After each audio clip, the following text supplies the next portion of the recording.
Good morning. Welcome into Hurrdat Sports Live, presented by Centris Federal Credit Union. That's Rico. I'm Ravi here at our respective abodes. Rico, what's up, buddy?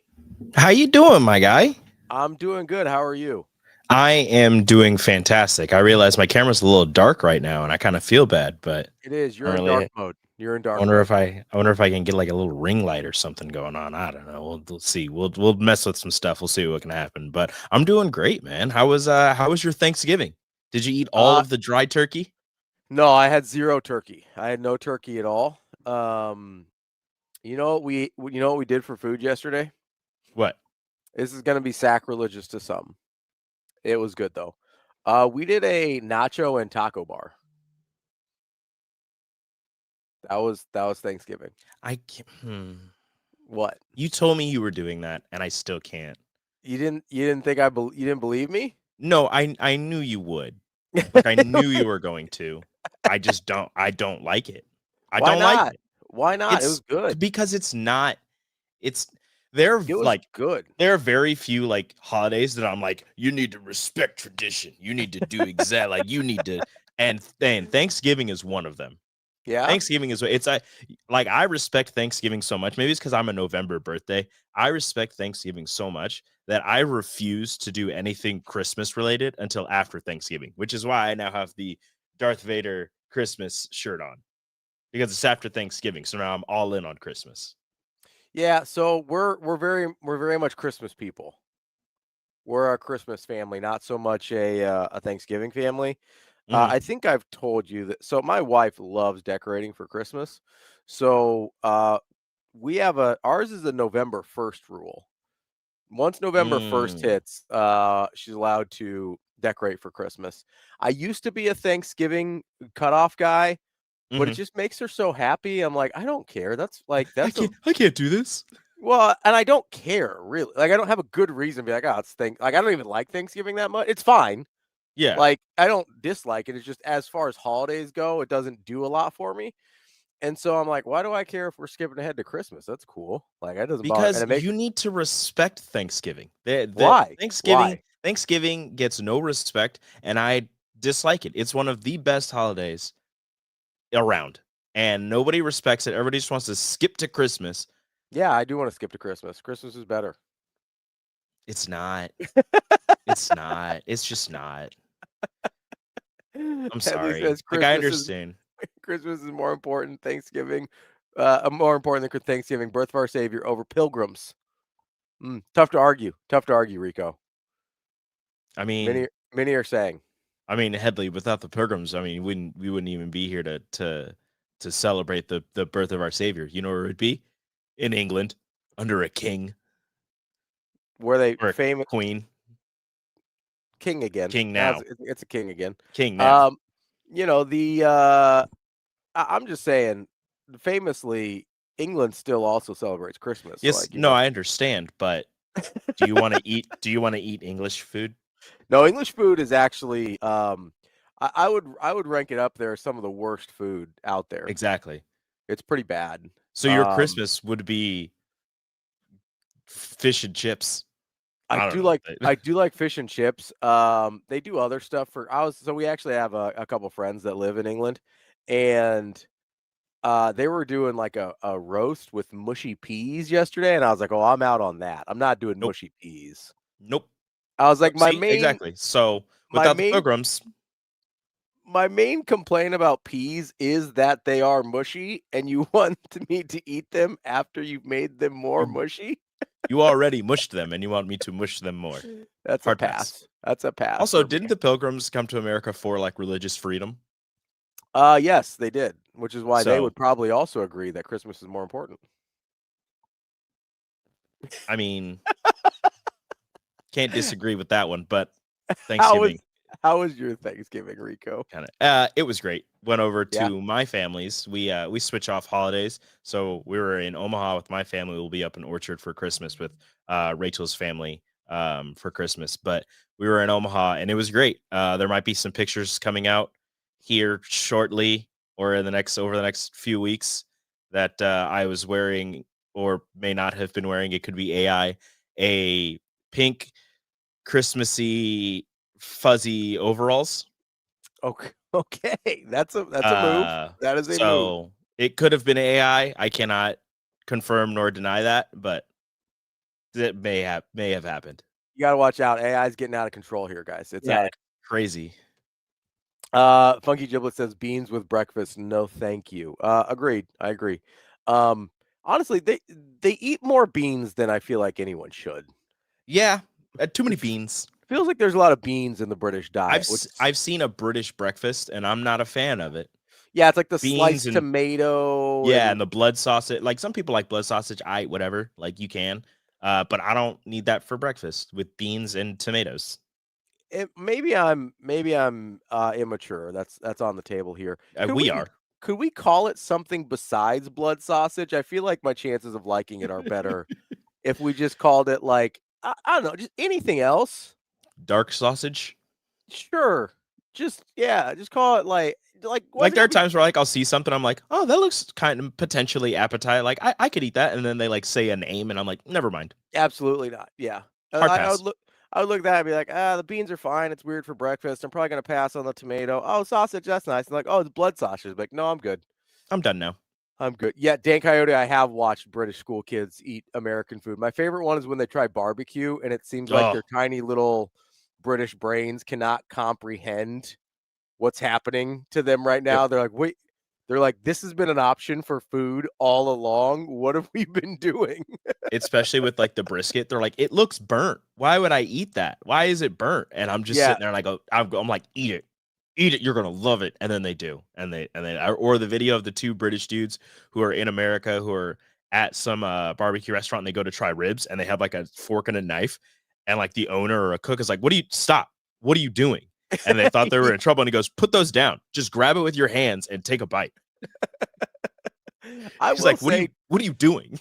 I'll say too, brisket is probably one of my, it's pretty low on my barbecue food rankings, if I'm being honest.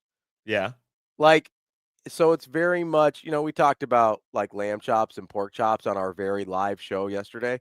100% live. For our food draft. I was in Omaha, so.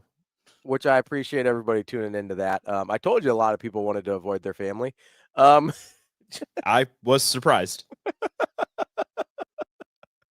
But there was, so that's the problem you run into with brisket, right? It's a very high risk, high reward food because it's very easy to dry out. Yeah.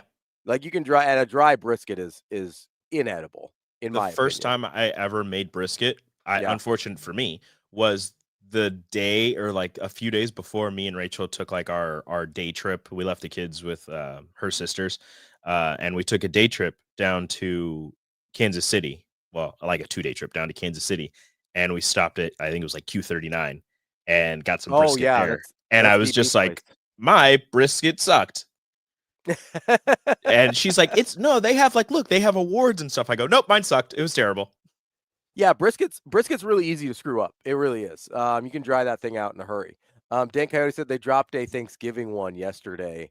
The other one I really appreciate is there's one of a guy that's been a vegan for like 10 years and he tries a steak and he just starts like crying because it's so good. He's like, I can't believe how good this is. Why didn't I try this before? It's really funny. Well, don't worry, Eric. If you need a little wind down after the game, we'll be here again. He peopled too much for his liking yesterday, which I understand. Sometimes it is what it is. Sometimes the social meter, it runs on empty these times of year. So you got to find a nice, like, quiet guest room in somebody's house and just retreat for a few minutes. I definitely understand that. But no, you can always, we'll be back for Hail Varsity postgame show after Nebraska today. We'll be on until 10:30 this morning. We'll have Michael Rose-Ivey joining us in about 20 minutes. So he will, because I had many requests to be like, hey, I know MRI is normally on Thursday. I understand you're not going to have a traditional show on Thursday, even though it was very, very live. 100% traditional. But so I had many people ask me like, hey, are we still getting MRI this week? And I was like, listen, we'll make it happen. And thank you to Michael for making that happen for us as well. So he'll join us at 9:30. And then we'll have Hail Varsity postgame show right after the game. It'll be Rico and myself once again. But Eric, if you need to, It's all on YouTube. You can watch the whole thing on YouTube again. Listen, I went back and I watched a little bit yesterday morning just because I was wondering how it went, and I think I still feel like I won the food draft. You I'm just gonna didn't. be honest with you. You didn't. Eric, go back, watch it, and watch how I completely destroy Ravi in the food draft that we did. Our Thanksgiving food draft. I might put a Twitter poll out. I might put a Twitter poll out with the respective plates Okay, do that. and see where we're at, and then I need to we'll go include from a there. picture of my rice because had some yesterday and it was delicious. You'll usual. also have to text me how to spell that because you lost me after arrows. Arroz con gandules. Is it 2 R's or 1? Yes, 2 R's. Arroz. Arroz. Yeah. And then con, C-O-N. What's the last word? Gandules. Gandules? G-A-N. Yeah, Gandules. Oh, so just how it sounds. Yeah. Okay. What does gandules mean in Spanish? They're like pigeon peas, the beans. I know what the food is, but like, what is the actual? That's what it means. Okay, because it sounds like gondola, like the little boats in Italy. It is not. We are not putting little boats in our rice. I didn't know if if the pigeon peas looked like little boats. No, and so they're like they're just little black peas. Okay, well, they're delicious. What are you gonna do? Did you watch a lot of football yesterday? No, I did not. There was only like 4 kids, so we had to put the TV to something that they wanted so that they would leave us alone. Boo. We did send them outside for a bit and put some football on, watched a little bit of the Chiefs game, and then came home and watched the Ravens Bengals game. I missed most of the Lions game. I was pissed because I have Amon-Ra in fantasy and he went out right away. And also that was the best game of the day. I mean, yeah, I went back and saw some highlights. Chiefs was good. Cowboys Chiefs had some real big highlights. I was excited for Ravens Bengals because when I turned it on, it was still close. Yeah. And then the Bengals kind of started pulling away. And I was getting pissed with the Ravens because I'm like, what? Your offense just doesn't look good. Like, it looks anemic. It looks like you don't know how to move the ball. Lamar looks like he doesn't want to run at all. And for whatever reason, you have one of the best running backs in the National Football League, and you keep running with your second and third string. I was very confused. Yeah, I just was not struck by, but like it was just a nice reminder of like, oh yeah, Joe Burrow's really good at this. Yeah. Yeah, like he's really good at this. Like the Bengals are probably potentially going to win the AFC North. I don't know if they can catch up. I'm not. It's close. I can't remember. They have to win out, and you're going to need the Steelers and Ravens. You're going to need lose, a little help. I think like 2. They're going to have to lose 2 more, and the Bengals have to not lose. So yeah, so there's which is completely possible if Aaron Rodgers isn't going to play for the Steelers, and if the Ravens are going to continue to play the way that they did last night. Yeah, so a Funky Giblet says, has Lamar lost step or is he trying to pass first and it's making him move slower? I don't know the answer, but it is something, Funky Giblet. Like, I think I said this to DB early in the season, and people were like, hey, you need to pump your brakes a little bit here. He doesn't look like his escapability is quite as good as it was even just last year. He doesn't look comfortable. It could be, as Funky Giblet suggests here, it could be that he's trying to stay in the pocket longer and keep his options open through the passing game longer, and that's resulting in him like trying to escape later, and therefore it's less successful. I don't know. It used to look like you could be basically like a millisecond away from sacking him and he would still find a way to get out of it. That no longer seems to be the case. It seems like he needs a little bit more time to kind of improvise his way out of dicey situations. So I would tend to agree. And I mean, it makes sense. We're 9 years in. Are we to Lamar really? Jackson? He's he won like the 2016 Heisman, right? Yeah. So, I mean, we're 9 years into this thing. So it would make sense for a player of his style to have lost a step by this point. It kind of reminds me of, I know this is, always been the low-hanging fruit comparison with the two, but it reminds me of like Vic pre-prison and Vic post prison, which there was an very obvious reason for why Vic looked different when he came back. But Vic, before he went to jail, prison, whatever, there was no tackling him. Like, he was just going to slip through your fingers. And then once he came back, it's like, oh, still very fast, still probably the most athletic quarterback in the league, but you have a shot now. Yeah, like now you have a chance. You still have to do it. Yes. There is an opportunity there at least. And he seemed like he was more comfortable in the pocket post. Yeah, I mean, that's an Andy Reid thing for sure. Yeah, which also helps. But 100%. It's Lamar Jackson.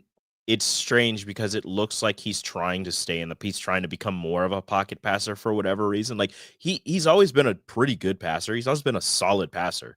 I think he's been a really good one, but some people would disagree. But now it just seems like he doesn't want to run because you see him in those situations, kind of like what you mentioned, where the pocket's breaking down. He would just not tuck it and run, but tuck it and get out of the pocket and then find somebody while he's on the run to throw it to, or just take off. Now he's staying in the pocket. He's stepping up, which is great, but it's just not working out with the wide receivers that he currently has. And I understand that Mark Andrews is one of the better, receiving tight ends in the league, but he's also a step slower. He's coming back from a pretty big injury. 2 years ago or last year? Last year.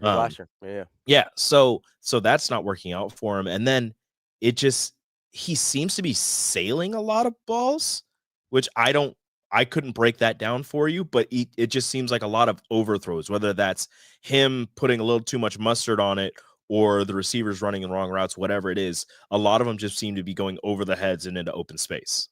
Yeah, and we'll speaking of overthrows, we'll talk about kind of Nebraska, TJ Lateef a little bit later here today. We'll get into that. We'll probably start the preview with MRI at 9:30 and then roll right into it through the end of the show there. Headley says, I'm not as fast as I used to be either, but I'm 37 now. Funky just turned 50 a few weeks ago. Happy 50th birthday, Funky. Hey. Too much gravy. Rico, 'tis the season. Hey. Big gravy guy over here, Rico. No, I would agree on Lamar. And maybe he's a little banged up. Maybe that's all it is. It might just be he got dinged up at some point over the year, and so he's just looking a little different there. But it is something to keep an eye on because it does seem like he's less dynamic than he was even last year. So I do think that pretty dramatically influences the way Baltimore is going to look. I did get to catch some hoops yesterday as well. Creighton got off the schneid in Vegas, which was good over their old coach Dana Altman. Don't worry, long enough. We're not gonna kill you with Creighton talk this morning, but there's been some finally won. There's your Creighton talk. Yeah, there's been some really good college basketball though in general. That Michigan State UNC game was good. Duke and Arkansas was solid. Duke and Arkansas was good. I'll be honest, I sort of prefer Thanksgiving as a college basketball holiday as opposed to a football holiday. There's a lot of really good college basketball during Thanksgiving. I mean, I'm not the biggest fan of college basketball. So if you want to talk basketball holidays, for me, it's Christmas. Okay, even though the NFL is trying to co-opt Christmas, and based on the numbers, they did, but I don't care. Christmas is NBA. Old Dave says a 21-year-old told me last week that I was the most athletic 40-year-old that he's ever seen. I needed that, TBH. Weirdly, I get that, old Dave. I was playing tennis I worked in with some juniors the other day. And I beat this kid pretty solid, 5-0. I was happy with it. We didn't have time to get to a sixth game, but he he told one of the coaches, he goes, "Yeah, I played some old dude the other day. He was pretty good." And I was like, I mean, hurts on the old dude, but I'll take the pretty good. I'll allow it. I will take the pretty good. There was a compliment after the insult, but I'm okay. Listen, I'm sure this kid was probably, I think he's going into his freshman year, so he's 13, 14, 15, somewhere in there. So I'm sure to him, I look ancient. which is fine. It's the gray in the beard. It is the gray in the beard. It looks good though. I see. That's the thing is, it doesn't bother me at all. Like I'm not gonna be one of those dye my hair guys. That's just No, as not. soon as I start graying, I hope it all goes gray. Like I that's also what I'm like. Once it goes gray, I want it all gray immediately, You want to go full? You trying to go full Don King on him there? Just get the right away. No, yeah, right away. No salt and pepper, just straight salt, uh, just all salt, all salt. salty Rico. Exactly. No, That's just me every day. yeah, I've told my Funky Jim says I'm a terror on the pickleball court. I play a little pickleball, mostly tennis now, Funky, but I'll still play some pickleball with people every once in a while. We'll have I've to. never played pickleball. I feel like I'd be pretty decent at it. It's pretty fun. It's easier to get into than tennis. It's like easier to reach a level of functionality Okay. because like it's tennis is pretty challenging to get even like functional at playing. So Oh, where you can I like know. where you can like play a match and it's not just hitting into the net over and over and over again. Hmm. Um, but the but pickleball is much easier to get to like a functional level at. So I appreciate pickleball for that. And it's fun. I like playing with my friends quite a bit still. I I'm not one tried of those. tennis in high school with a Yeah. friend of mine who was all state. Yeah. And I was like, I think I could do this. He goes, no, you can't. I was like, yeah, I can. I was, high school. I'm like the most athletic I've ever been.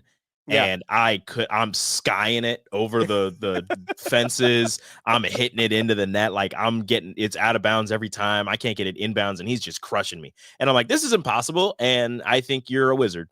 Yeah, it's one of the sports. It's kind of like golf where you can't just like athlete your way into being okay at it. Hmm.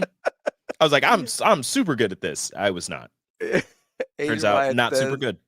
Asian Wyatt says tough hang significantly pushed my hair toward the Zen master look. Yeah. I told my wife like it's the gray doesn't bother me. If I start to get to a point where like I've always had like a very deep hairline, if I start Hmm. to get to the point where the hair starts to go, I'm just shaving it. Like I'm not going to fight it. Are you Like scared that you might have a weird shaped head? no, I used to shave my head all the time. I'm aware Oh, of what okay. my head shape is. In That's college, my only fear. I buzzed my head a lot. I buzzed my head a lot when I was like in college, so I'm not worried about it. I have a Okay. pretty good That's my sense of only what fear if my hair starts to go is that I have a weird shaped head. a lot of hats at that point, I guess, Yeah. Big hat guy at that point. SkyMex says, I'm pushing 60 and have been destroying my body in EMS for years. The most athletic I can get now is bocce. I've never played bocce. I don't even totally know what it is. I can't I've even pretend to try to explain it. I've never I'm I not might even have gonna to try. I might have to Google something. I've never been able to I've never played bocce, so might have to Google it at some point, see what we got going on here. At least I want Ravi to get a late 90s bowl cut. So, Yes. the funny thing, Headley, is that was a very popular haircut when I was in elementary school. And Did you have it? no, I desperately wanted my mom to let me get one. And she's like, no, I don't like those. I think they look stupid. And I'm like, oh, She saved you, honestly. she probably did. Like the pictures would be rough, but all I of kind my of friends, can't do a bowl cut. yeah, your hair consistency is a little bit different. It's a little bit. Be Just tough a to little do. bit. Be No tough to bowl do a cut. bowl cut. David DJ says I'm 65 and pulled a muscle playing Uno. Hey, Uno gets intense, all right? Listen, man, I've the amount of the SkyMax says bocce's like a fusion of horseshoes and curling on grass. Okay, I'm all down. right, we'll figure it out. Let's do it. Um, yeah, I Headley had a lovely bowl cut. Bowl cut. Pixar didn't I happen. I also thought it was when I was a kid bull cut, like a Chicago bull. Oh, a bowl cut, not a bowl cut. Yeah, I didn't know that. So basically, it's called because you like put a ball on the head and just like Yeah, shave and then you around it. And just that's go around it. Yeah. I thought it was like I was a dumb kid. I'm a dumb adult too, but Yeah. I thought it was like if a bull like ran past you, it'd like shave off with its horns the sides of your head.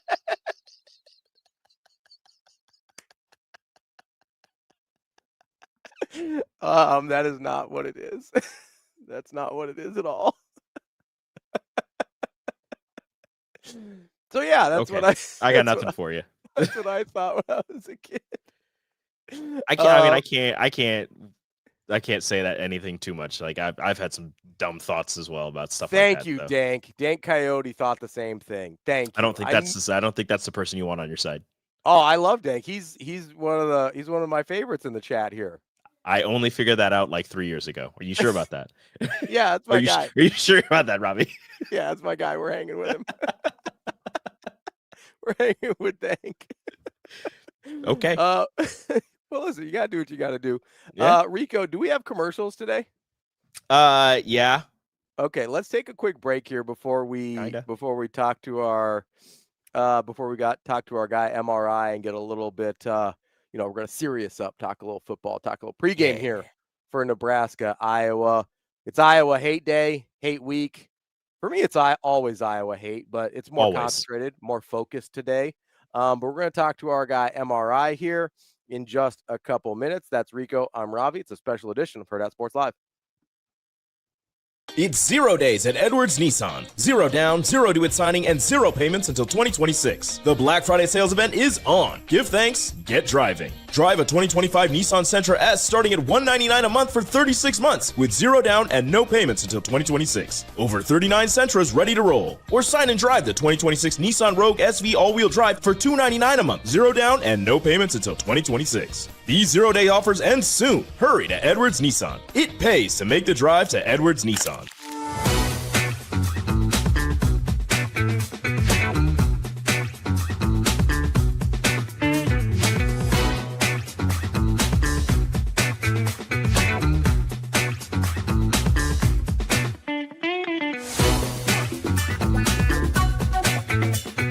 Nebraska leads the nation in All-Americans in volleyball of all time. Can you tell me what number that is? I'm going to go with 60. 60? You want a hint? That's a pure guess.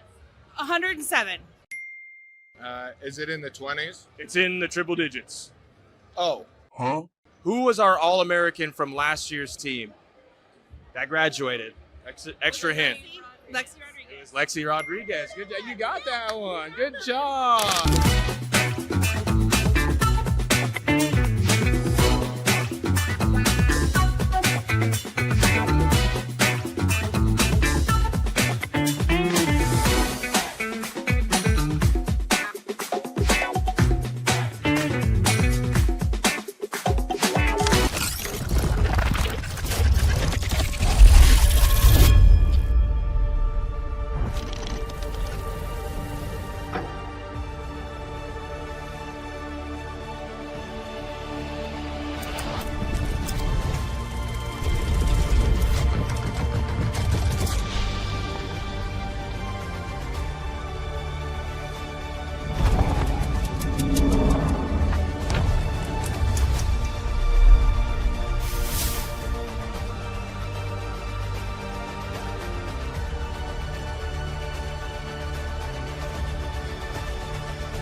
Aspirations can drive us. Sometimes a simple gesture is what fuels the pursuit of a dream. When it's time to make your dream a reality, we are here to help.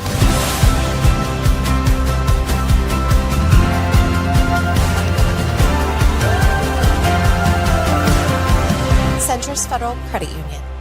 We are where you are.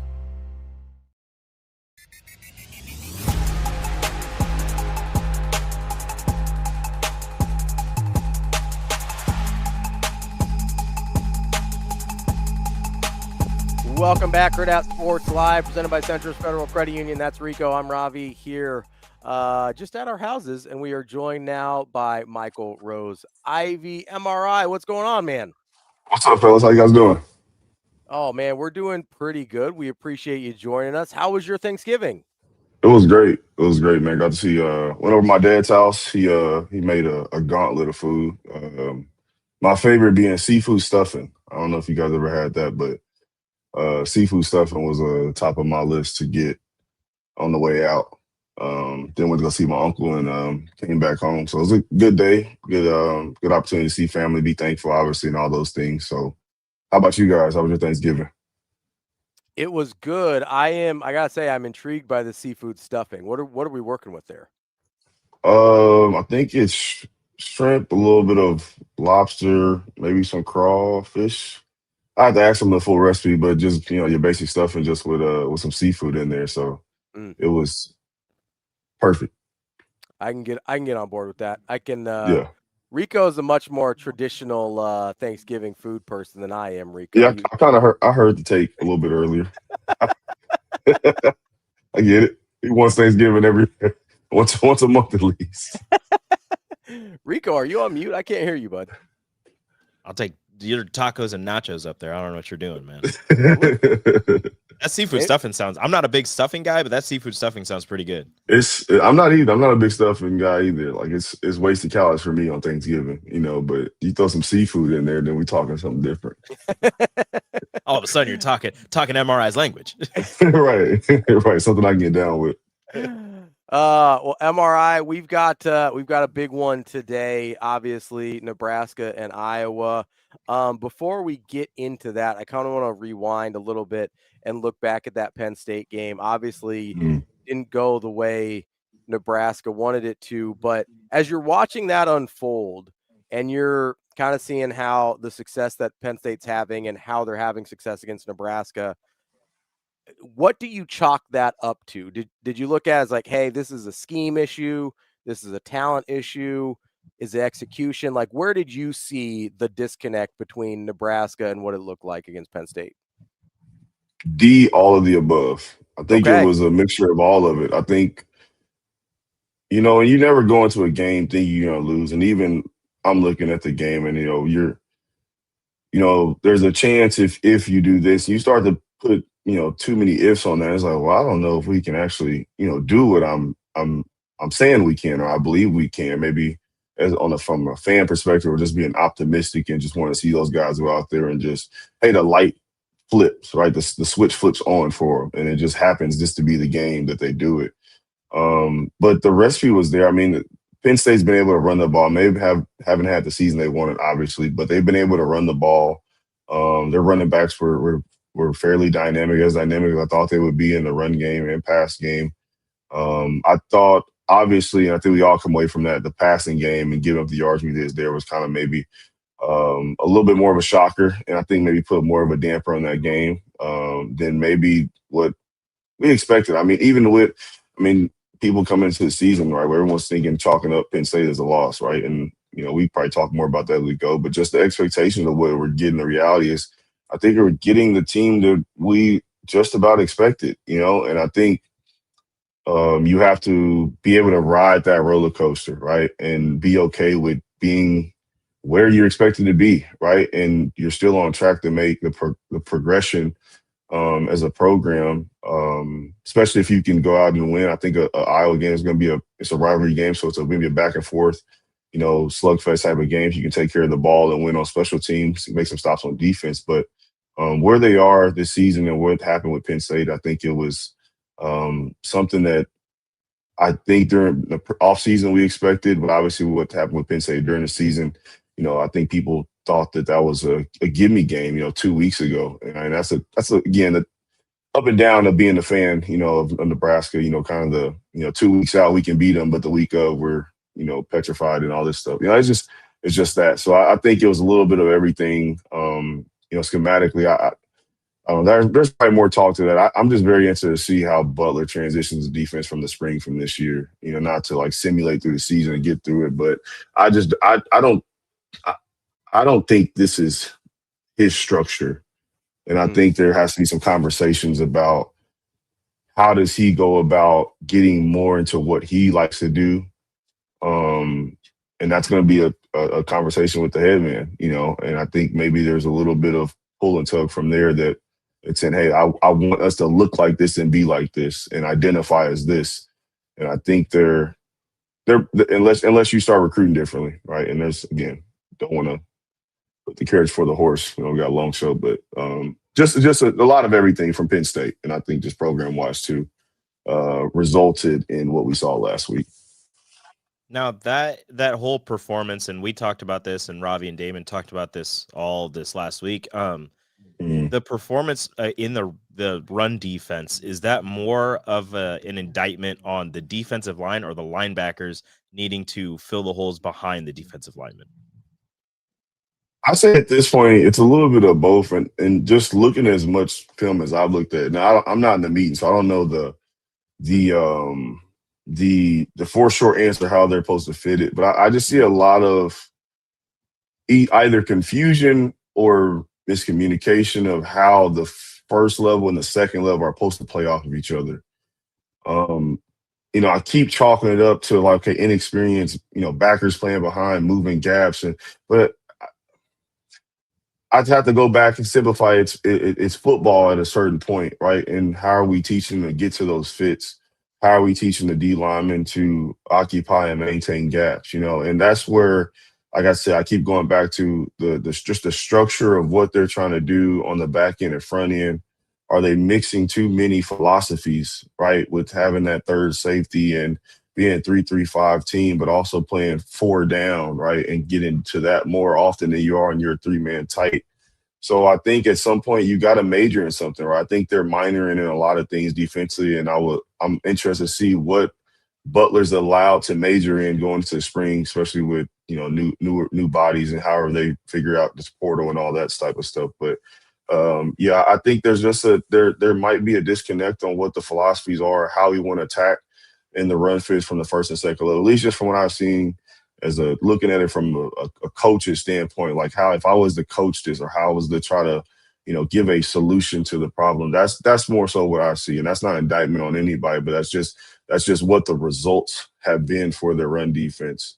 And so you hope to, again, against an Iowa team that runs the heck out of the ball, one of the best offensive line coaches, developers in probably college football history, Kirk Ferentz. You hope that they have a game plan to be able to attack their run game and slow them down just a bit, make this more of a game in the quarterback hands. MRI, you mentioned the kind of dynamic nature of the Penn State running backs. Obviously, Moulton's a nice back for Iowa, but he's not either of those guys, right? Correct. How much? Obviously, the Penn State and Iowa offensive lines both very good. Iowa's offensive line is going to be very good today. How much difference does it make, though, to have like Katron Allen made some things happen with that offensive line that I don't know that Moulton's capable of? Like, how much of a difference does that make as you're looking at Nebraska's run defense and their ability to actually slow Iowa down a little bit? Or is it more, hey, we don't think Gronowski can make some of the throws that Gronkmeyer did? I would caution myself to say that. The second part, with comparing Gronkowski and the quarterback from Penn State, I think when and the only reason it's not a talent thing, I think no disrespect to anybody, I think they're just about equally talented, even with the experience that Gronkowski has.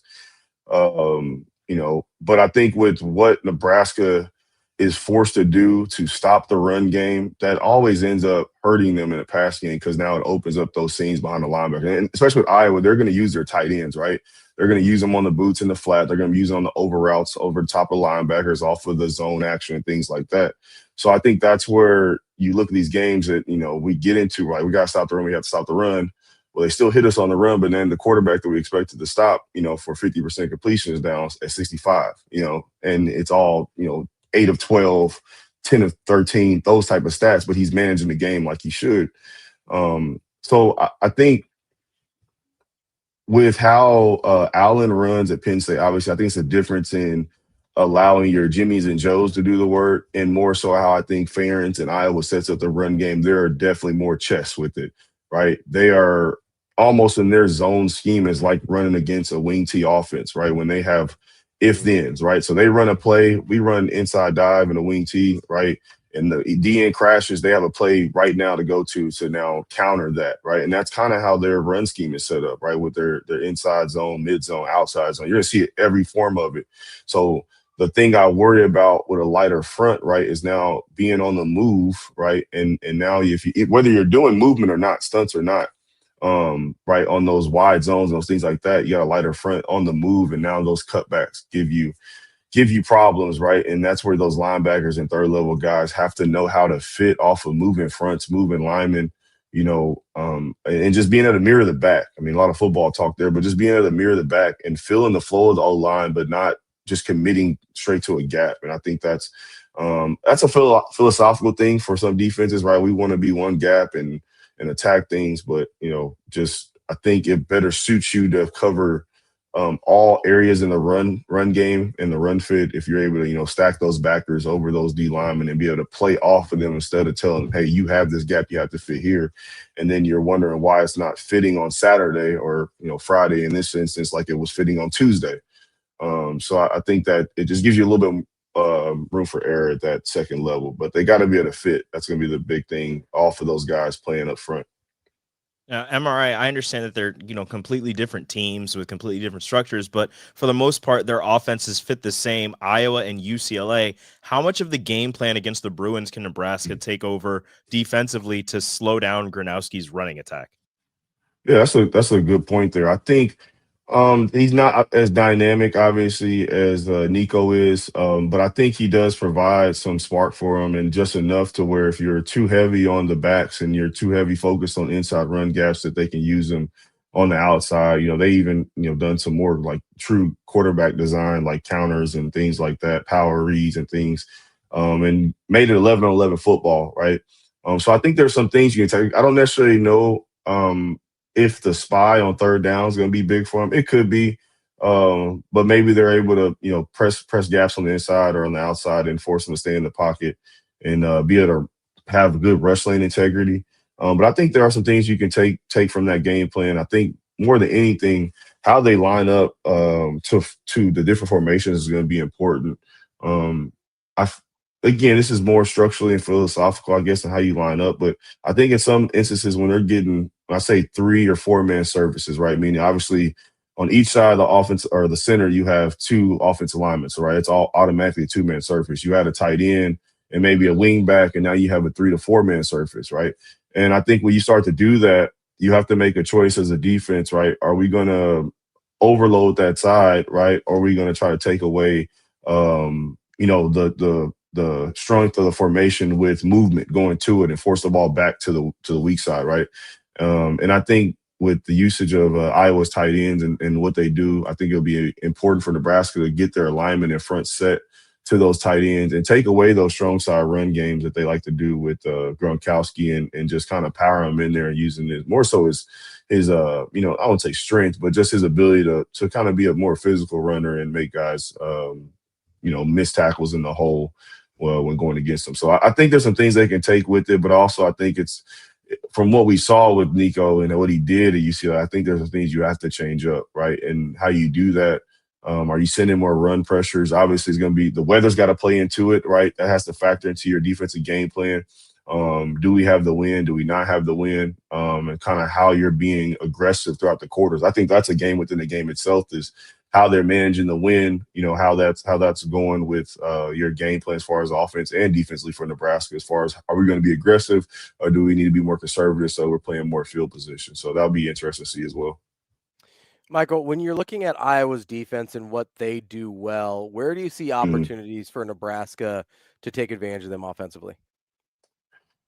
It's tough, man. I think Iowa is one of the more consistent units you're going to see year in, year out. They don't do much different. I mean, Dana said it. I mean, it's the same cover 2, cover 4, 4-3 over front that he saw when he was, just starting to be a head coach, So I think the opportunities are you're hoping that you can get the ball in space with your athletes. The thing about Iowa, I mean, they hardly ever, go into nickel packages. Like they like to play their 3 linebackers even against 11 personnel. So force them to have to change up their philosophy, right? How they like to attack offenses and make them put a nickel in there. And then you can get to more run game. I think Emmett against the linebackers in the passing game could be a spot for them to take advantage of. I think that should be a focal point for Nebraska.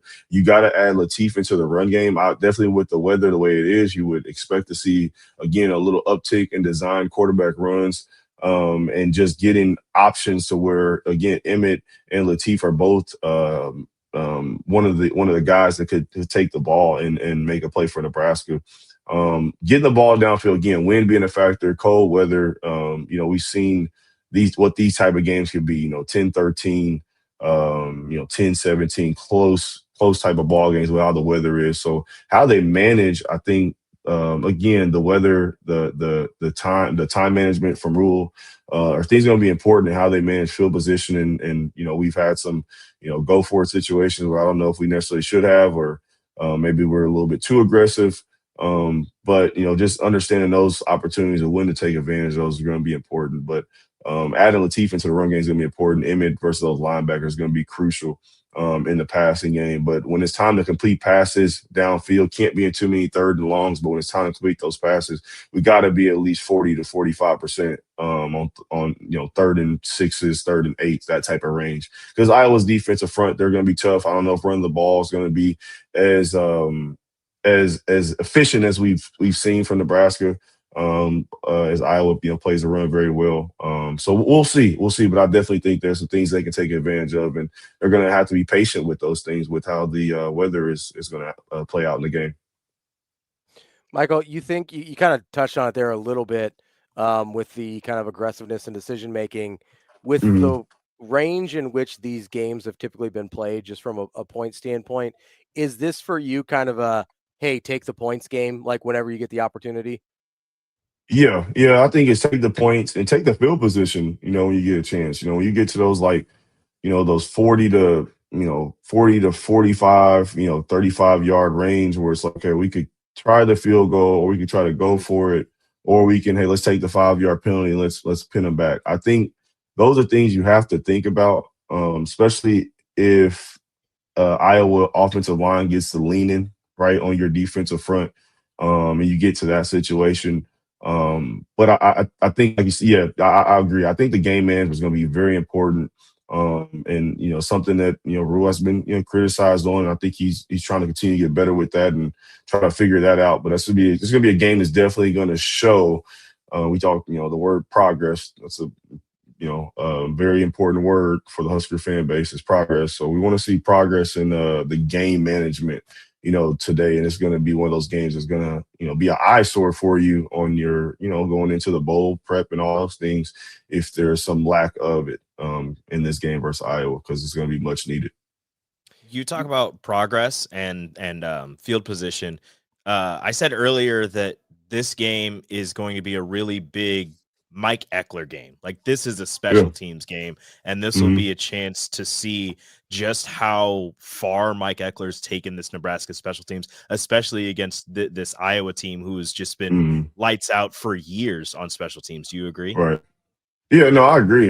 He's got to, if he can find a way to impact this game, whether it be, kickoff return, punt block, something like that. He's got to be closing in on that Broyles Award. And I think his track record for Tennessee, what he did at Tennessee and how he turned their special teams unit around, and then just to come to Nebraska in 1 year and have the impact he does. Eckler, he was a guy, he's the one that offered me the scholarship at Nebraska when he was a linebackers coach there. And man, was a guy I really wish I got a chance to play for. And from everybody I know that that's up there, that obviously in a close relation with him and see him on day-to-day basis. Just says, he is who he is, and you can't fake that energy. You can't fake that type of passion for the game and just passion for young men, and seeing, kind of the underdogs do well. You guys know him. He was a walk-on, kickoff return type of, crazy bat out of hell guy at K-State, just one of those guys, kind of like the program type, like Latimer type guys, just love, just being a part of a group and seeing guys excel and just wanting to be the guy that makes the difference. And I'm glad he's back in Nebraska. He's making tremendous impact already on the team, and it's going to be continued throughout the rest of this year and, his tenure here. So it's definitely a Mike Eckler game, and I hope that, a big play happens and, he's able to hopefully get recognized on a national level as being, a top assistant, as if he is not already is. But It'll be a cool reward for him and all the work he's done over the years. There's been a lot of talk this week amongst the fan base kind of about how it will feel going into the offseason and into bowl season if Nebraska wins this game versus loses it. As a player, I know, talking to you, talking to DB, talking to Kenny, a lot of times you guys are able to remove yourself kind of from the emotion of it better than fans are sometimes. Is there anything from this game for you as just a single game that will change how you feel about the season, the progress of the program, and kind of the direction they're headed in general? Or is that too much for you to put on one game? I think if they lose, it doesn't change anything for me. And I think that's kind of different with me and maybe, so just some other people that spend their time, with Nebraska. If they win, I think I'm excited. Obviously, there's a couple things, this rivalry, being able to beat Iowa. I think we haven't won in 9 out of last 10 or something like that. Mm-hmm. Being able to get that kind of monkey off the back, that's a big selling point for the program. When they get, back on the recruiting trail, especially, that we talk about the bowl prep, kind of getting guys extra practices. But what you do at the end of the season, that's what you're able to sell, right? When you go on the road in those 2 to 3 weeks before you actually get going with the bowl game. So that's important to go into that time of the year, that time of the calendar with that momentum. But if they lose, for me, that doesn't change my perspective on the season. I think there's been a lot of progress. I think where they are, obviously, whether it be this game or the bowl game, like for them to get to 8 wins. And if they got to 9, that'd be awesome. That'd be a lot of momentum going into it. But if they lost this game, wouldn't be the end of the world to me. So long as obviously I think this is a game that should be within a fighting chance, right? So I hate to, be third quarter and I'm like, I'm kind of off of this, right? Or kind of be disassociated with the game because of what the score is and what the result is currently. So I think that's really the only thing I think would change in my mind. But I can't say change my mind. I think that would just give me a sour taste going into my weekend. But again, I think that's the thing, like you said, to be able to disassociate it, because when you kind of go through it and kind of feel that pressure and that energy of losing those type of games, and you kind of have to anyway, right? Because you got a lot of people coming at you and things like that. So it's just I guess a learned trait by players that kind of carry over after their career. But I've gotten to the point too where it's like I'm never gonna tell someone how to fan or be mad at a fan, but I just always want people to realize that the players are just as upset as anybody. The coaches are too. Yes, everybody's getting NIL money and coaches get paid a lot of money to coach, but this is a passion of theirs, and a lot of people put a lot of time away from their family and sacrifice to try to reach a goal that only currently 12 teams can get into a playoff and only one team can win a national championship. So I just think there's a human element to it that I think that I think we all can relate to. If we had a camera and interviews at someone's job at UPS or at their insurance job, like, hey man, you didn't get that sale at 12 o'clock. How you feeling going into your afternoon, right? It's just, I think it's just funny how life works, and I think sports is a great place for us to kind of push our own opinions and our own objectives. But at the end of the day, there's a human element to these guys. I'm looking at the picture right now.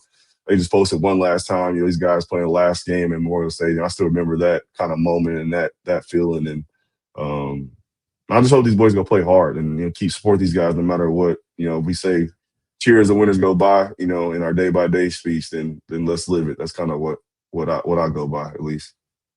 MRI, I'll get you out of here on this. You mentioned last time a lot of these guys will be playing at Memorial Stadium. Kind of just take me through the emotions of that. Obviously, you've been through a senior day here at Nebraska. What like how much different does it feel than a typical day, and how, I guess, either helpful or challenging is it to manage those emotions? Get out of here. The biggest thing is again, channeling those emotions. It was it was a lot. I think for us in our senior class, we had the Sam Foltz tribute and his family kind of going through that pregame, kind of the totality of our whole journey. For me, I was the last. People realize I was the last defensive member from my class that was in my senior year. So just for me, like understanding that whole journey, obviously what happened with the kneeling in 2016, kind of that impact. Just a lot. It was emotional. It was super emotional. I was crying pregame, in the locker room, cried on the way out, cried on the sideline on kickoff, and went out there and played. It was pretty emotional, man. And I think it's just a blessing to go through that journey. And I look back at like so many of my moments now in life to where a lot of I just pulled back for so many of those memories, good, bad, ugly. Things that you wish you could do better and change. But at the end of the day, it makes you who you are. And if you're able to survive those type of things and go through those things and take accountability and just look to be a better person. It's just a great experience. And I hope more young people, still continue to look at college as an option, whether you're playing football or not. Just getting around those people and a different social network and networking that goes on, and you just never know who you might meet. And a lot of people that I met in Nebraska are still some of my people I talk to every day on a day-to-day basis. So happy for these guys, these seniors. Hope they can go out on the right way and beat Iowa, get that monkey off their back, and go into bowl prep with some momentum and some confidence, and hopefully we can play for a non-win season. Now, MRI, I know Ravi said he was going to get you up, but I have to ask this. Your Twitter name is Coach Rose-Ivey. And with all these openings around the country, can you confirm or deny that you're going to be at Penn State or Florida? Or can we just get that off the table? I've been hearing rumors. Well, I talked to my agents, Jimmy Sexton, and he said we got some things in the work. He advised me not to wear any Nebraska gear during this interview to keep things neutral. But I figured with nothing on the table yet, I figure I can still keep my fandom. So it makes sense. It makes sense. Man, look, I'll take an equipment job for $200K. I'll do that. I'll be Jay Terry. And shout out to Jay Terry, man. I saw he had his 300 game his last game with Nebraska. Really good guy, real cool dude. Always been an upstanding man, and got us whatever we needed. Took care of it. So shout out to him. Well, I appreciate you riding for the brand, even as your agent works deals for you there, MRI.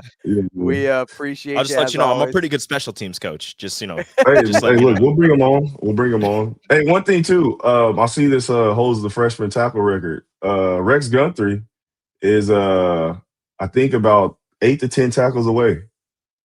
So ready to see that. And that'd be good. That'd be good. That'd be cool. That'd be cool, man. So I'm interested to see him. See if he has a game. It's up for. They're running the ball, so he's gonna get at least 6 or 7. So I'm excited to see him play some ball today. See if he can get that.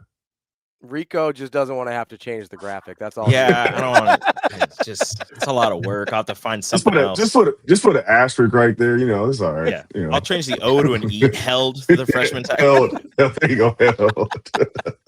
But Michael, appreciate you guys, man.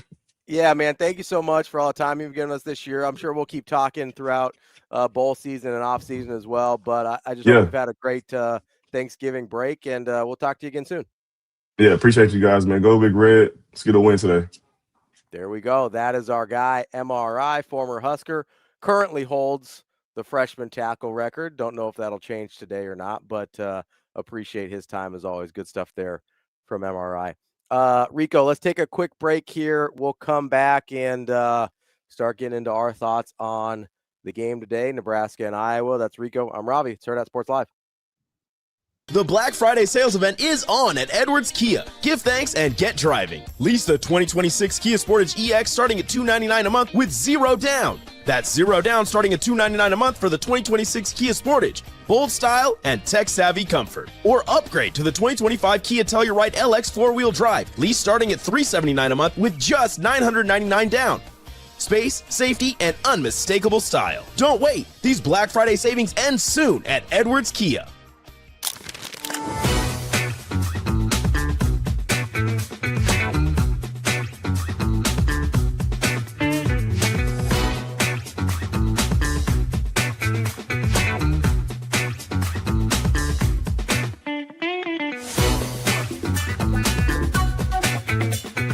It ain't no different than what it was in 2001 when I was at Texas Tech and played these guys in the Alamo Bowl.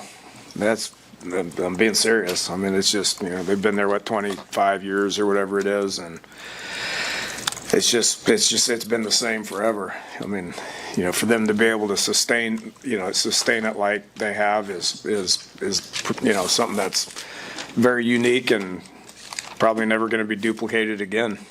So same as it was last year. I got to go back. Obviously 25 years ago, there's going to be some things that are a little different, but same as it was last year. Just they're a plug and play team. I thought they had really good players last year, and the ones that they lost, they've replaced them with really good players this year. So, it ain't real tricky. They're just sound with everything that they do. And from a coaching perspective, you got to respect that.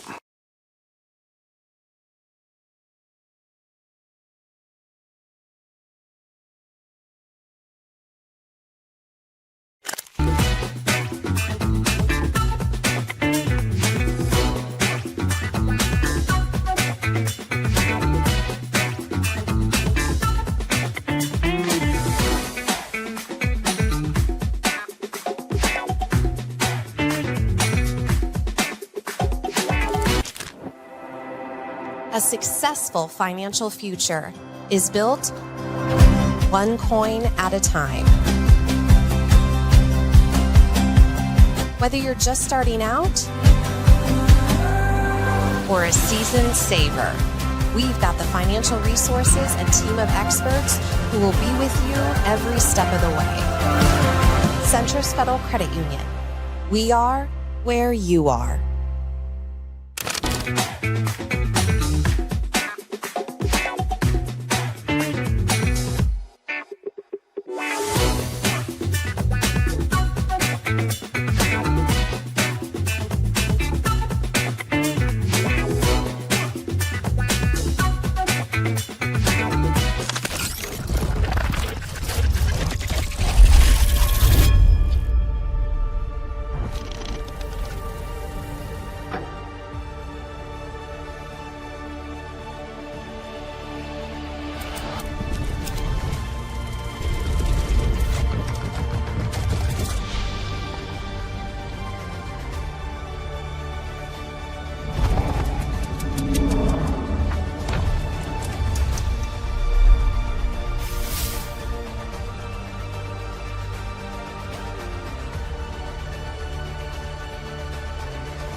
Welcome back, Hurrdat Sports Live, presented by Centris Federal Credit Union. That's Rico. I'm Ravi. Want to give a shout out to our friends over at Dingman's Collision Center.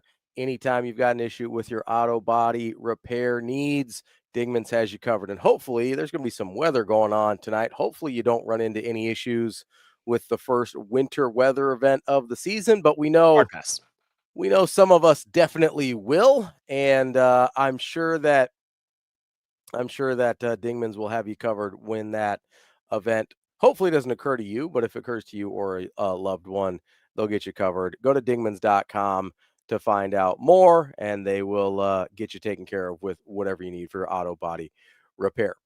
Ding. Rico, yeah, ding. Yes.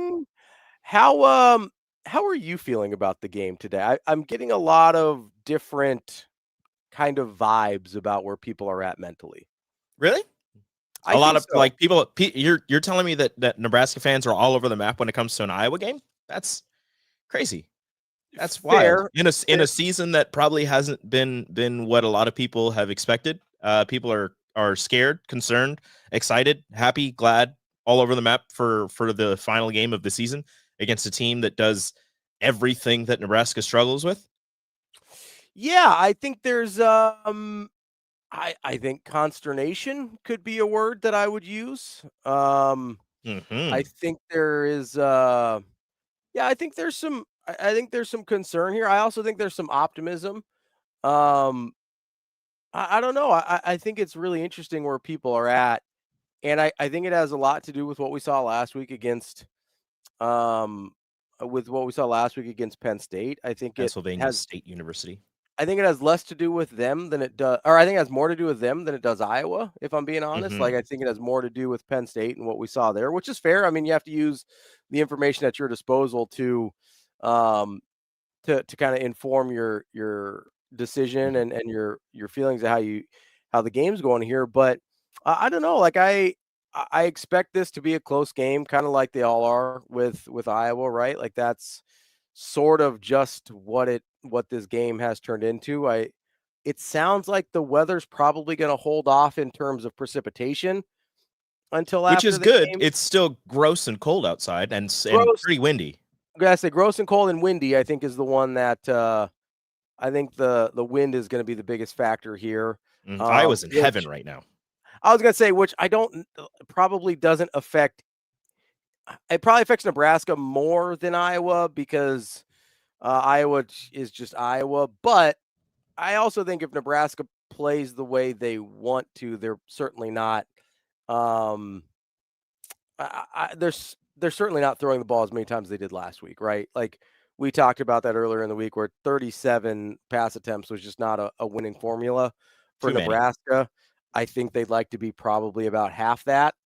I don't want to go as far as to say if they keep it under 20. I feel really good about how the game goes today, but I think that's the number they're shooting for. I think they're kind of shooting for like an 18 to 20. Can I if Nebraska has less than 20 pass attempts, that means Iowa has held on to the ball for over half of the game. You think so? That's my thought. I think Nebraska is going to be around 25 attempts. And I really don't see over 4 deep shots. Like, they're going to take their chances every once in a while. They're going to just chuck it deep to see what happens. I mean, I think not they really. need Like, to. they have plans. They're not just going to be like, oh, well, let's just throw it. Like, no, they're not just going to do that. But you know what I'm trying to say. I think but Nebraska. I think they need to take some shots down the field.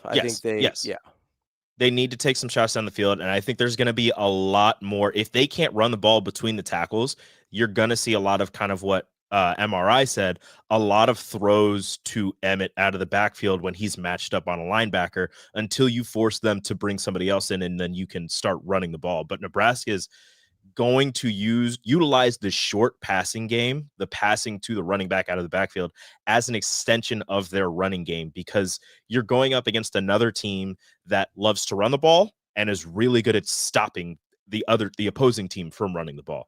So Emmett Johnson, unless he can break some more tackles like he had been throughout the season until that Penn State game, you're going to be in probably a world of hurt trying to run the ball. Unless you can utilize TJ Latif's legs as well, maybe a little read option play, getting the quarterback involved, forcing them to keep somebody else out of coverage. And then that's more than likely where you'll see a few more of those middle to deep shots in the passing game. But if Nebraska doesn't have over 20 passing attempts, to me, that's Iowa doing that patented death drive down the field with over 10 plays and like 6 minutes taken off the clock. Yeah, so for me that would be indication of like total plays, not pass attempts, right? If Nebraska's total plays stay really low, I think that's what's happening. For pass attempts, if they keep it below 20, I think this game is actually probably played out how they wanted it to. I think if their total plays are really, really low, I think that's Iowa's just squeezed the life out of this game like a python, just or a boa constrictor, just like squeezing everything out of this game. I think pass attempts wise, the thing that I would like to see, because it seems like they've gone away from it a little bit in recent weeks, and maybe it's a feel thing or a timing thing with TJ Latif, but like I would just love to see them go to that Isaiah Hunter tunnel screen more than once a game. Like, why? Like why does that have to be a once a game thing? Like, I don't know, throw 6 of them. 4 of them. I don't know. I think they've run the tunnel screen enough where they can get one of the other receivers out of there where they're pretending to block and just take off down. Like, they've run that tunnel screen enough that teams are now clocking it and saying, oh, like everybody's moving this way, they're throwing the screen to Isaiah. Like take Ja'Cory or Dane instead of blocking, fake the block and take off down the field. That could be one of your deep shots because everybody's clocking that Isaiah Hunter tunnel screen. You've run it, once, twice a game, and it's been working really well for you. That teams are now cashing in and like, okay, we're gonna stop this. Like we know they're gonna run this once, maybe twice a game. We're going to stop this. We're not letting him get loose. We're not letting him, catch this 3 yards in front of the line of scrimmage and then taking off for 50+ yards. Yeah, here's my thing though. Like if we're gonna talk about the short passing game as an extension of the running game, I think you have to treat your play calling of the short passing game like the running game as well then. And if a particular running play is working, you're going to run it more than twice. Yeah. Right? Like you're going to continue to run that play until they stop it. And then you go to a play action or a wrinkle off of that play. Like you're saying, like, that's what I mean. Like I would love to see whether it's Isaiah Hunter, we've seen it with Ja'Cory Barney a couple times over the course of the year, but it's mostly been Isaiah because his ability to kind of break tackles and get loose there. But like make them stop that multiple times and then go to kind of what you're talking about, give a kind of a fake look and maybe take a deep shot off of it.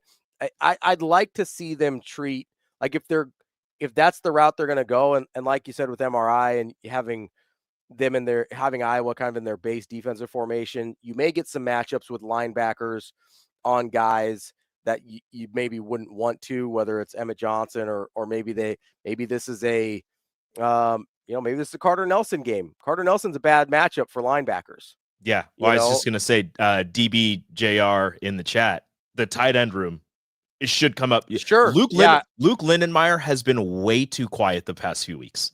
Yeah.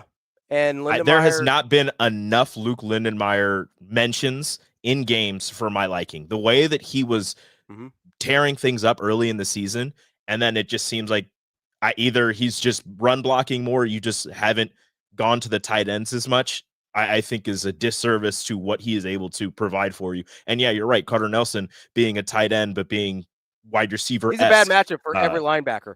He's a bad matchup for every linebacker. So, and we haven't seen a ton of him on the offensive side, although he did get into some plays against Penn State. I noticed that to me is, maybe that's an option. Heinrich Harburg. Yeah, maybe Heinrich Harburg.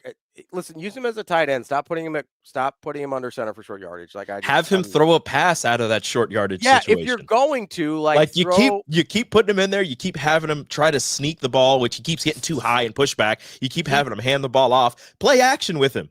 The dude can run off of the play action. He can pass. He was a quarterback. He can pass. He doesn't have a good feel for the short yardage stuff. Like he just doesn't.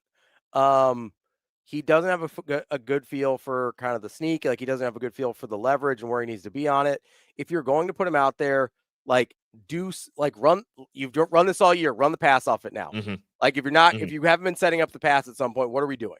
Yeah. Right. And for the chat, we're not saying to put him in at quarterback for the game. No. We're just saying if they decide to put him in short yardage, like run something different than the sneak that has never worked. I would agree. Like if he doesn't take a snap at all, captain, I'm cool with that. Like I don't need him at quarterback. But if you're going to put him at quarterback, the sneak doesn't work. It doesn't work. Else. Yeah. But I agree with DBJR. Tight ends could be huge here. I think Emmett Johnson on linebackers could be huge here. To me, that kind of sets up for either like MRI was saying, the 11 personnel where you're going to have 3 wides, a tight end and Emmett. And you'll have a couple of those guys end up on linebackers, or if you're trying to give multiple looks, if they're trying to get multiple looks on running backs on linebackers, maybe some 2-back sets in there as well. Mekhi Nelson had a couple nice plays against Penn State last week. I'm really high on Isaiah Mosey as well. So, give me some different looks here to take advantage of the things that Nebraska or that Iowa is trying to do defensively in a way that make them uncomfortable. Just try and make them a little uncomfortable. I like my chances with Emmett Johnson on a linebacker. I like my chances with Carter Nelson on a linebacker. I like my chances with Heinrich Harburg in space more than I do under center, right? I like my chances with Luke Lindemeyer to just bully people. I like my chances with Ja'Cory Barney in space or Isaiah Hunter in space. Like, I think they need to get back to some of the stuff they were doing earlier in the year where it's like, hey, we've got guys that are pretty good with the ball in their hands. Let's try and get the ball in their hands in different situations when we know what Iowa wants to do. We know they want to stay in their base personnel. We know that they're going to be super solid against the run game and super solid against probably traditional pass game when you've got a true freshman quarterback making just his third start, right? Yeah. Like, first home start, which I'm excited to see how that looks. But like, just give me some different looks. I like Nebraska's skill position players quite a bit. Give them some opportunities to do things in a way that we haven't since kind of middle of the season. I don't think it's a Big Ten versus non-con thing. We saw this against some of the other Big Ten teams in the first half of the conference slate. I would love to see them get a little bit more back to that. I think you have to have TJ on the move a little bit, like whether it's rollout, whether it's design QB run game, like give TJ some options to use his athleticism, because again, if we like EJ on a linebacker, I'll kind of take my chances with TJ in space on a linebacker as well. Right? Like, give him an opportunity to make that linebacker have to commit to something and give yourself some options there. Like, I do think there's a path forward to victory here. And I know I thought there was a path forward to victory last week. I still think there was a path forward to victory. Obviously, Nebraska didn't come anywhere close to that path forward to victory against Penn State. I understand that. But I think there is a much larger path to victory against Iowa than there was for Penn State. And I think there's a lot of things that we've already seen Nebraska do well this year that are included in that path. And that's, Nebraska's offense against Iowa's defense. And on the other side of the ball for Nebraska's defense, I mean, it comes down to the same thing that's been going on all season, and that's just stopping the run. And in terms of a traditional running game, which Iowa loves, it hasn't been that this year. It's been a lot more quarterback run with Gronowski, who, look, I also want to get this out there. Gronowski, for as not great as he's been this season, people need to remember that he came from a D2 or a D1, not D2, D1 AA program where all he did was win. All he did was win. So he came to Iowa. Obviously, they thought it was going to go a lot better than it has been, but he is a winner in those terms. Like, he wins games. So if it's a close game, it's going to be one of those things where I'm a little scared for what Gronowski might be able to do. But look, you got to stop the run, and in this game, it's mostly the quarterback run and keeping him in the pocket, not able to run all over the place. So I want to ask you about something. There's kind of a rumor floating around out there that we might see some personnel changes, particularly on defense, in this game for Nebraska. And I don't want to speculate on who that might be or what that might look like, but I do want to ask you, if we do see personnel changes today, how do you feel about making changes this late in the season? Don't feel great. Does it frustrate you that if they felt like changes needed to be made, that they didn't make them sooner? Like, where are you at mentally? If this is, and again, this is just a rumor, I don't know. Yeah. If this is true. If this is true, that there's going to be some significant personnel changes on defense. Yeah. There's two parts of this. Okay. There's two parts. One is why didn't you if you really think that these changes are necessary now, why didn't you do this earlier in the season?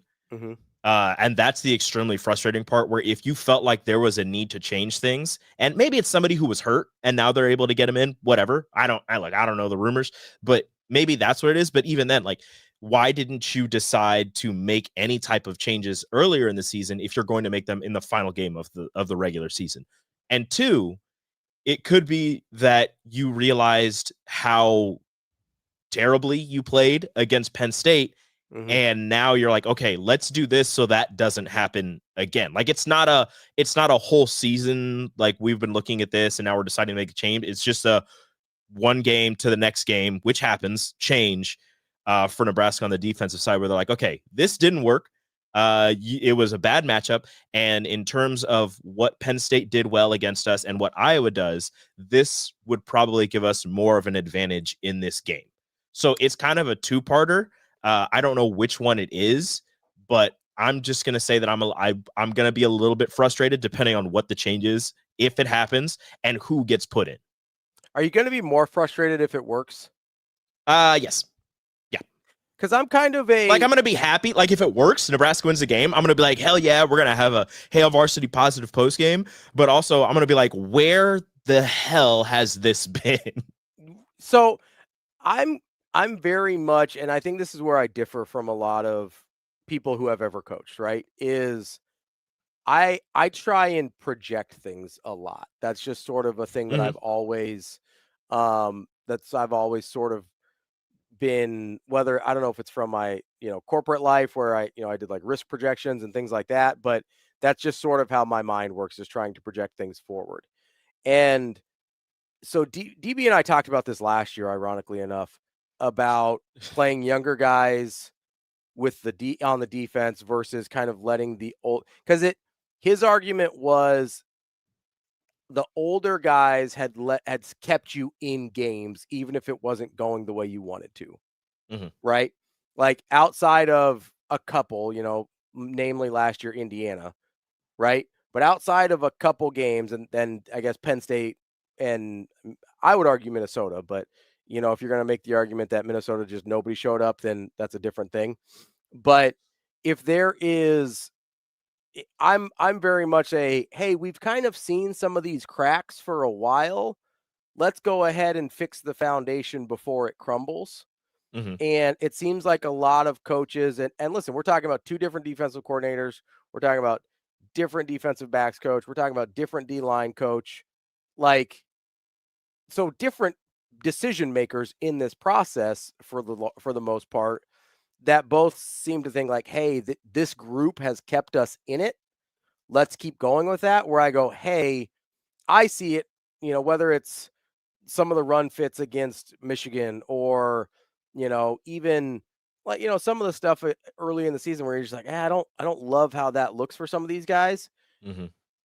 I'm very much more of the, hey, give me the guy that gives me the best chance in terms of long-term upside versus I feel like the other guys are security blankets, right? Where it's like, hey, I know this is I know the upside on this is only so high, or maybe safety schools is a better word than security blankets. Like, I know the upside on this is only so high, but I know what the floor is, and I'm much more willing to explore upside that I don't know versus being like, let's stick with what the floor is here. Because that, to me, when the floor isn't high enough to keep you in a game like Penn State, when the floor isn't high enough to prevent something like Minnesota from happening, I'm like, what good does the floor do you if it's still going to fall out sometimes? And I wonder if that's the point. Yeah, I agree, Funky Giblets. At some point, you have to find out if the young guys can play or not. I was at that point last year where I would have, and listen, I was wrong about Deshaun Singleton. I didn't think Deshaun Singleton played very well last year. I thought he's played incredible this year. You know what I mean? Like, I think that, so that's a guy that I'm wrong about. I've been wrong about, right? But there's other guys where I go, hey, we've kind of seen a certain amount of this. Like, why don't we try something else? Like, why don't we see, like, the floor hasn't won you anymore. Like, the high floor or knowing where the floor is hasn't really won you anymore. So why don't we see what the potential upside can be? That's how I kind of operate. But it seems to not be how most coaches think. I don't completely disagree with you. I think that I agree with Funky Giblets. Like, at some point, you got to get the young guys in there, your future. You got to see what they've got. You get them into a live game and see how they act. But at the same time, I think that the older guys and what they do give you. And I understand you're saying, you know where the floor is, and for the most part, you know where their ceiling is. But for the young guys, it's one of those where you don't know where the floor is. Like, you're trying to find the ceiling, obviously, and that you feel like the ceiling's pretty high. You don't know where the floor is, especially in that moment. Like, especially with how young they are, or, how little experience they do have. So in a game like this, trying to figure that out now just seems like a problem. And I don't think that that's something that you really want to mess with right away. Maybe that's one of those where it's towards the end of the game, whether it's, in your favor or not. That's when you get those guys in to figure it out. But I don't know if bringing them in a game of this magnitude just to find that out would be great. And I understand that you brought them in for a reason. You think that they can play. But can I make an argument for you here? Instance, it's So what if they look at it and they go, hey, we think the explosive upside of Iowa's offense is limited enough that this is a good place to find out on some of those guys? Yeah. I mean, it would make sense defensively for some of that, where you don't think that Iowa's offense is going to explode on you for 30-some points, 20-some points. You think it's going to be, a game played in a phone booth. So you could maybe explore that. But I don't know. I just feel like what you're getting with some of the other guys. And it's one of those where you sprinkle in the youth to figure out what they can give you. But so for the most part, you ride with those guys. So Captain brings up an interest, and this is why I asked the question. Iowa win means too much to play around today. So that's kind of like where the struggle is for me, right? I agree that this is a really big game, and I think it does change how you view the offseason. I think it changes how you view I think it changes how you view a lot of things today. But I also think that some of the young guys probably needed to play, or should have played by this point, or played more by this point. And so there's a part of me that's like, yeah, I do want to see it. And I do think that it could be better. But there's two things here. Is A, I'm going to be, if they play and it works, I'm going to be really happy that it works. And if they play and it works, like you said, I'm going to be really annoyed that they didn't play earlier. I mean, I won't be too upset. Like, if they bring in like a freshman or like a redshirt freshman and it works, depending on the spot, depending on who they replaced, I don't know if I'd be that. Like, if they bring in a redshirt freshman for, let's say Javen Wright, like, I'm not going to be that upset because he's played really well this season. I think he's played really well this season. He's had moments. I mean, let's also like, it's one of those situations where you have a guy who is playing well, who has played well before. You bring somebody in to replace them. If they play better, it's one of those where you're sitting there looking at them like, you know what? I understand it. And it's going to look really good in the future. I'm not going to be mad at it. I mean, so I look at it like, Javen's probably not a great example, but I was trying to think of somebody I can, like Elijah Judy on the defensive line. You bring in, I don't know who a younger guy that you could bring in that, because you've seen Cade Petchock, like you've seen him, what he offers you, and he's been sprinkled in game to game. Petchock's more exterior or outside on the defensive line, and Judy's going to be inside a little bit more. But I don't know, and this isn't probably a good example, but let's say it's like off the top of my head, like a Dylan Parrott or something. He's a bigger body. He's like 320 pounds on the interior defensive line. Okay. I don't think he's a candidate to necessarily get a ton of snaps today, but that's just a name that I've thought of because I liked him when I saw that one practice in the fall. So it's a very whatever. That's just the guy I thought of. So let's say Dylan Parrott plays instead of Elijah Judy, or takes some snaps from Elijah Judy, and Dylan Parrott plays incredible, right? He's the big body defensive tackle that we've all been looking for, and it looks great, and they stuff Iowa's run game. Like, I'm going to be really annoyed that Dylan Parrott didn't play earlier. You know what I mean? Like, I'm going to be very happy about the results today. Yeah. Right? And I'm going to be very happy doing post-game with you, in a few hours and saying, hey, Nebraska won. What a great move to put Dylan Parrott in. Yeah. But on Monday, I'm going to be like, where the F has Dylan Parrott been all year? You know what I mean?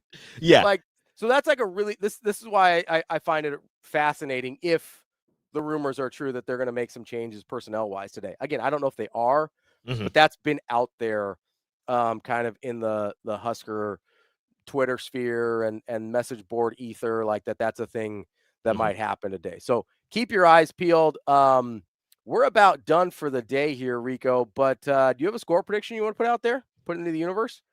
I hate this game. Can I just know, say that? I know. I hate Nebraska, Iowa.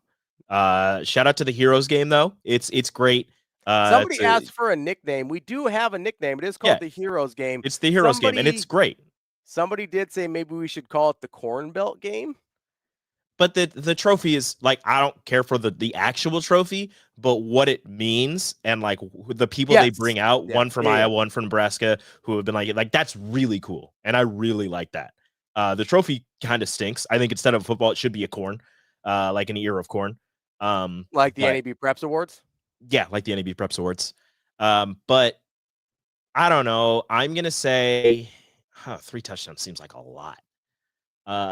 Which is crazy to say. For anyone to score? Yeah. I was going to say like 21-17. But in reality, it'll probably be like, you know what? Weird happening alert. Let's go 15-12. Nebraska. All field goals, or is there a touchdown in there somewhere? I don't know. Honestly, couldn't tell you. Are we going with There's going to be there's a couple field goals, maybe a safety, a missed extra point. That'd be 9 field goals. Something like that. All field goals. No touchdowns today. Screw it.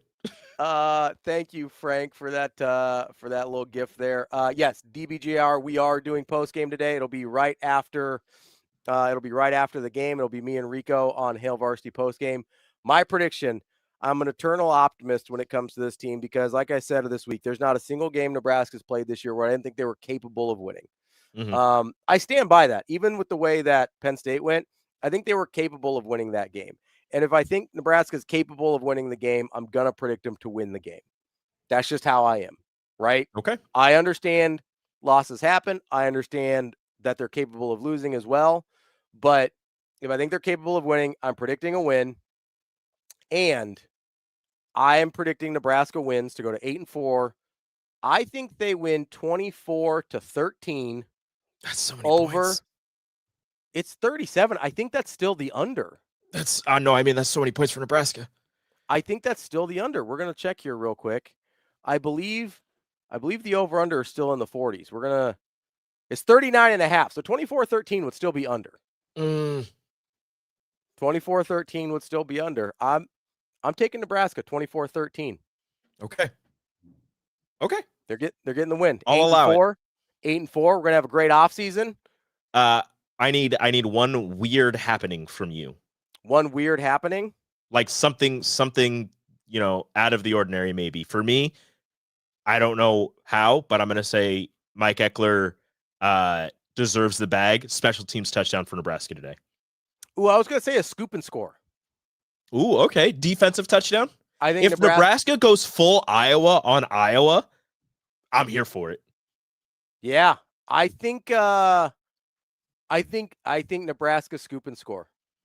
Okay. I'm envisioning a like Vincent Shavers scoop and score. Does he still have the club? Yeah, he's gonna pick it up with one hand and just Love it. That is the show for this morning. We appreciate you joining us. I hope you all had a great holiday.